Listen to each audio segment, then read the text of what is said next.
So Rob Font versus Marlon Mares. What are your thoughts? I thought. I mean, it was in the second round. I believe he knocked out Marlon Moraes. It was the first. I thought it was in the second round. Jesus. Yeah. It looked violent. That was when he managed to knock Marlon down. That ground and pound was violent. Yeah. I thought it was violent. I mean, he was mixing up lots of strikes, hammer strikes, overhands, and someone who isn't as well known as Marlon Moraes, like Rob Font. Yeah. I believe he was coming off an ACL surgery. Actually, he had a fresh ACL. What, or- Marlon Mares? no, Rob Rob Font. Font. Rob Font. I think Wow. he injured his ACL and then he came back. I think it's been a year since he's fought. Yeah, I think it was December 2019 or something like that. So he's taken a year off. Long time, especially for a fighter that, the advantage is to be fighting as often. It's a tough day for Marlon because I think a lot of people are expecting him to be on the chopping block because he's lost. He certainly lost. Was it his last two fights he's lost, or his last three now? He beat Aldo, but he wasn't there for the title. He didn't get the title shot because he believed Aldo. Everyone believed that Aldo beat him. Yeah, I would agree. I counter that to Aldo. Maybe that's why I think he's lost the last three. Yes, so he's lost to Corey Sanhagen. Yeah. And he's also he beat Jose Aldo, and he fought Henry Cejudo, which he lost to. So I thought he lost his last three in my mind. But he's lost his last two. But he's lost his last two. The thing is, though, right off the bat, Marlon Barros came out and he was battering with some punches, and he went straight for a takedown. It was a good takedown as well. And then there was a lot of ground and pound, and then there was a lot of scrambling as well, a lot of switching submissions. Rob Font's got a great ground game, by the way. He managed to get up, and then,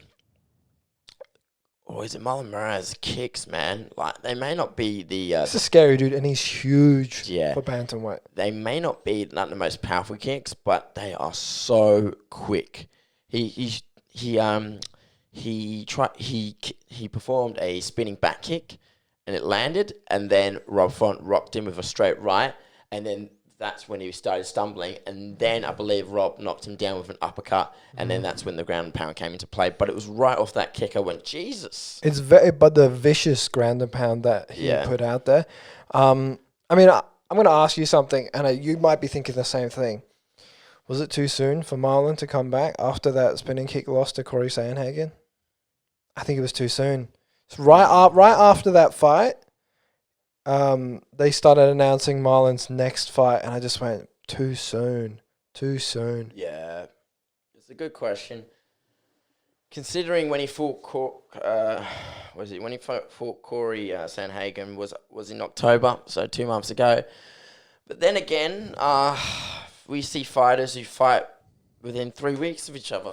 So, right, but the only reason why I say that is because Marlon was knocked out in a vicious way, right? And that's got to take a toll on your body as well as your mind, right? And I think a person can only take so many punches, right? And that's it. It's a limited resource, and your grit and how good you can take a punch, right?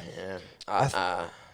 I do believe he sustained a lot of damage with that Corey Sanhagen fight, but again, it's up to him. You know what I mean? It's his decision, I believe. If he was like, no, let's go, then I'll be like, okay.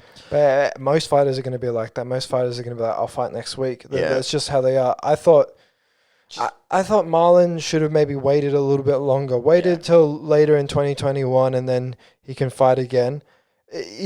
What I think is he's huge. He's huge for bantamweight. I really think he would be better suited for featherweight. Yeah, I wouldn't mind seeing him in featherweight. I'll tell you that because he's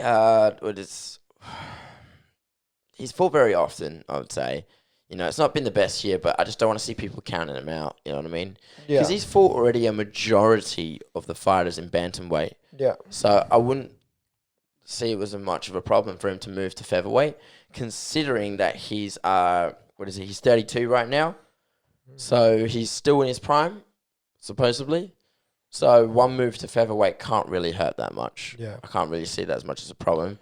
Consider again, short guy but shredded. It wouldn't have to be too much of a weight cut for him for featherweight.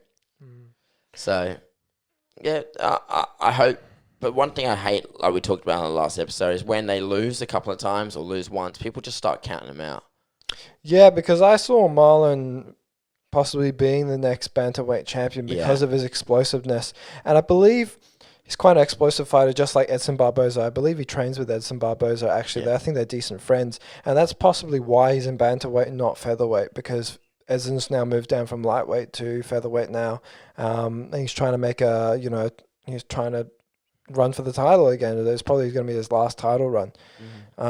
That's mostly why he's probably in bantamweight, but that explosiveness is why I kind of expected him to be a really good KO artist that could bring him up to bantamweight championship level. But not to write him off, I'm just saying I believe he shouldn't have fought that soon. I think when you get submitted, it's a different thing. Yeah, it's not a damage thing, and it's getting put to sleep in a technical fashion like submissions doesn't. It depends on it. If you've been rear naked choked or something like that, or a guillotine choke or something like that, you could fight quite quickly afterwards. But when it's a knockout, it depends on the submission. If you're in a brutal armbar like Tony, I wouldn't say fight next week because his arm is still purple right now. I've been watching him on Instagram and his arm's purple.